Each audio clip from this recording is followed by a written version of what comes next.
Visa തട്ടിപ്പ് പ്രതി പിടിയിൽ.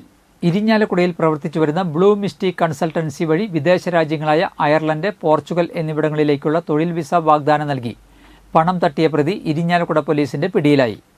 അവിട്ടത്തൂർ സ്വദേശിയായ ചോളിപ്പറമ്പിൽ ബാലകൃഷ്ണന്റെ മകൻ 36 വയസ്സുള്ള സിനോബ് എന്നയാളെയാണ് ഇരിഞ്ഞാലക്കുട പോലീസ് അറസ്റ്റ് ചെയ്തത്.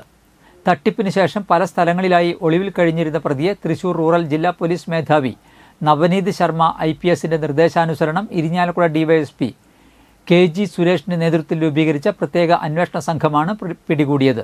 Irinjalakuda police station inspector Aneesh Kareem, sub ഇൻസ്പെക്ടർമാരായ Ajith K, Cleetus CM, ASI Sunitha, Sheeja, senior civil police ഓഫീസർമാരായ ദിനുലാൽ, വഹദ്, CPO ലൈജു എന്നിവരാണ് അന്വേഷണ സംഘത്തിൽ ഉണ്ടായിരുന്നത്. പ്രതിയെ ഇരിഞ്ഞാലക്കുട JFCM കോടതിയിൽ ഹാജരാക്കുകയും റിമാൻഡ് ചെയ്യുകയും ചെയ്തിട്ടുള്ളതാണെന്ന് പ്രതിക്കെതിരെ കൊടുങ്ങല്ലൂർ, മാള, ചാലക്കുടി തുടങ്ങിയ പോലീസ് സ്റ്റേഷനുകളിൽ സമാനമായ കേസുകൾ നിലവിലുണ്ട്.